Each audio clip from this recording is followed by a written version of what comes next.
दोस्तों, केंद्र सरकार ने 8th पे कमीशन के गठन की मंजूरी दे दी है, जिसके बाद से यह लगातार चर्चा में बना हुआ है कि सरकारी कर्मचारियों का तनख्वाह जो है, सैलरी जो है वो 2 गुना होगा, 2.5 गुना होगा या 3 गुना होगा। तो दरअसल अलग अलग मीडिया रिपोर्ट्स में एक अनुमान लगाया जा रहा है, लेकिन एक्चुअल में कितना मिलेगा इसको समझने के लिए आपको कुछ पॉइंट्स को ध्यान में रखना पड़ेगा। जैसे कि पॉइंट नंबर 1 कि केंद्र सरकार की 8th पे कमीशन को लेकर के क्या मंशा है। हमें और आपको सबको पता है, पूरे देश भर में जितने भी सरकारी कर्मचारी हैं सबको यह पता है कि इस पे कमीशन को लेकर के सरकार की क्या मंशा थी, लेकिन अंत में सरकार को इस पर राजी होना पड़ा। पॉइंट नंबर 2 जो आपको ध्यान में रखना है वो डियरनेस अलाउंस यानी कि डीए। 8th पे कमीशन लागू होने के समय क्या डीए रहता है, ये 2 चीजों को अगर आप ध्यान में रखते हैं तो आप सही आकलन लगा पाएंगे कि कितना सैलरी में इजाफा देखने को मिलेगा। 8th पे कमीशन में क्या फिटमेंट फैक्टर रहने वाला है। और बल्कि 8th पे कमीशन के फिटमेंट फैक्टर को लेकर के मैंने पहले ही एक वीडियो बनाया था, जिसमें हमने ये बात किया था कि 7th पे कमीशन के फिटमेंट फैक्टर का फॉर्मूला के आधार पर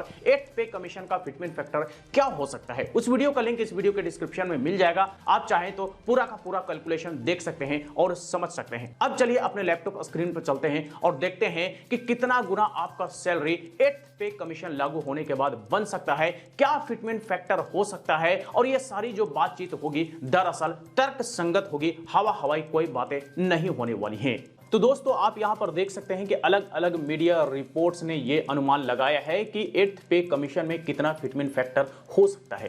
पहला रिपोर्ट आप देखिए फाइनेंशियल एक्सप्रेस का।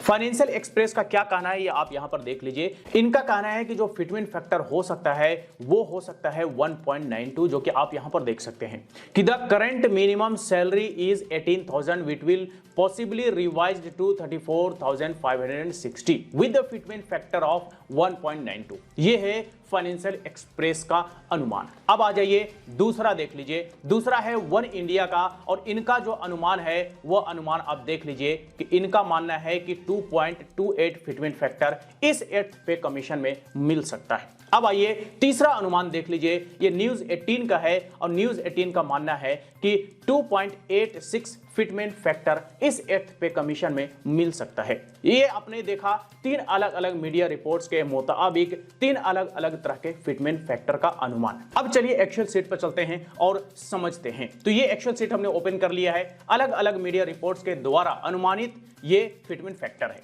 आप देख सकते हैं कि फाइनेंशियल एक्सप्रेस ने 1.92 फिटमेंट फैक्टर जो अनुमान लगाया है।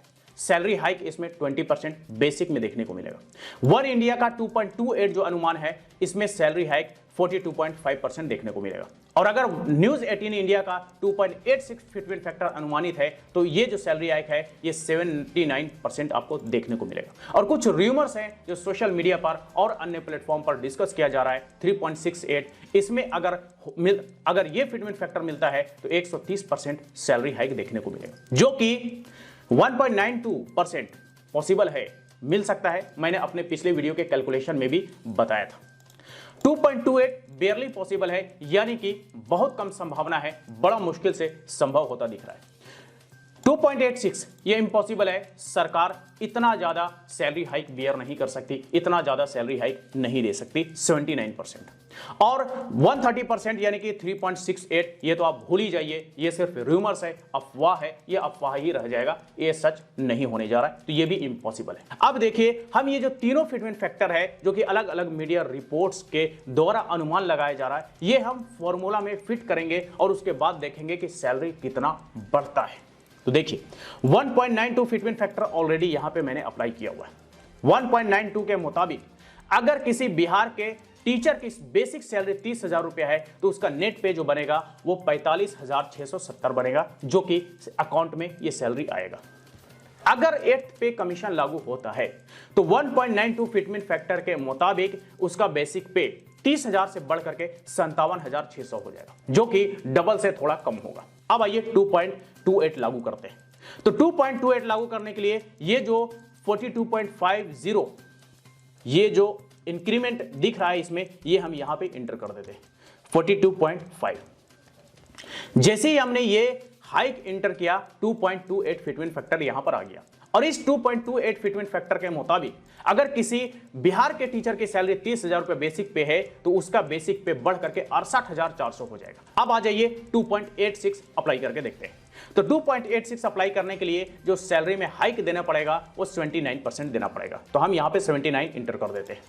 जैसे ही हमने 79 इंटर किया, फिटमेंट फैक्टर 2.86 यहां पे ले चुका है।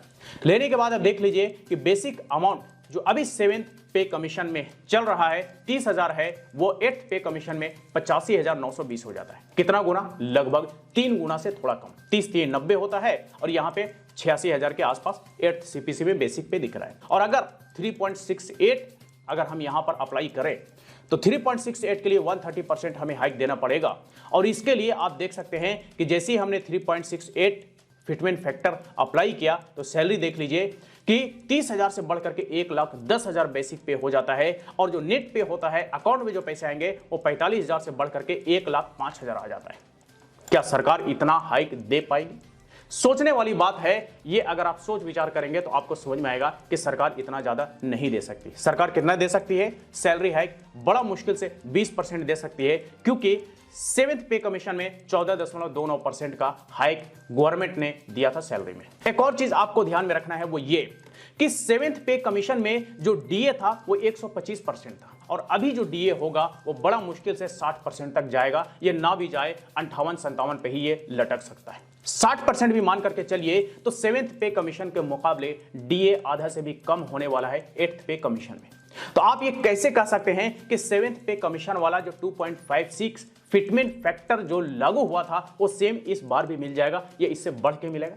सरकार के पास भी एक से एक अर्थशास्त्री है और एक से एक फाइनेंशियल एडवाइजर हैं जो इन सारी चीजों को कैलकुलेट करती हैं बैठ करके, और वो इन सारी चीजों को कैलकुलेट करेंगे, देखेंगे भी कि दरअसल 125% जब तब था तब 2.57 मिला था, तो अभी तो 60% है, 125 से आधा से भी कम है, तो फिर ये सेम फिटमेंट फैक्टर कैसे मिल जाएगा? कैलकुलेशन तो फिर 60% के ही हिसाब से होगा ना। तो 60% के हिसाब से अगर कैलकुलेशन किया जाएगा, सेम वही वाला फॉर्मूला जो 7th सीपीसी में लागू हुआ था, तो फिर उस हिसाब से 1.92 फिटमेंट फैक्टर आता है। अगर गवर्नमेंट चाहे तो ये 20% हाइक के जगह पे 22% 25% हाइक दे दे महंगाई को देखते हुए, तो हो सकता है कि जो फिटमेंट फैक्टर हो वो 2 के नियर बाई हो, और अगर 2 के नियर बाई होगा तो सैलरी डबल के आसपास होगा। लेकिन सैलरी 2.5 गुना हो जाए, 3 गुना हो जाए, ये पॉसिबल नहीं है, ये तर्क संगत नहीं है। तो दरअसल ये है फैक्ट, और ये आपको मान करके चलना पड़ेगा कि जो फिटमेंट फैक्टर मिलने वाला है वो 1.92 मिलने वाला है।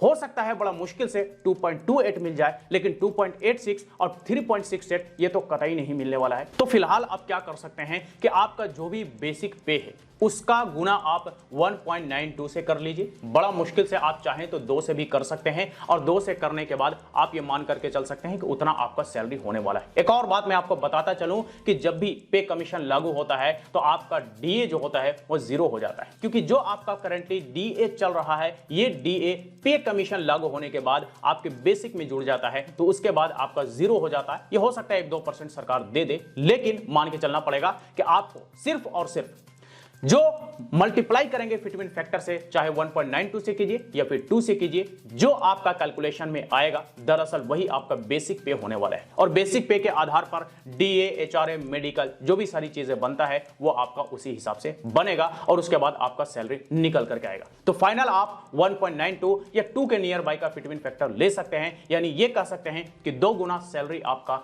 8th पे कमीशन में हो सकता है, 2 गुना से कम ही सैलरी 8th पे कमीशन में रहने वाला है।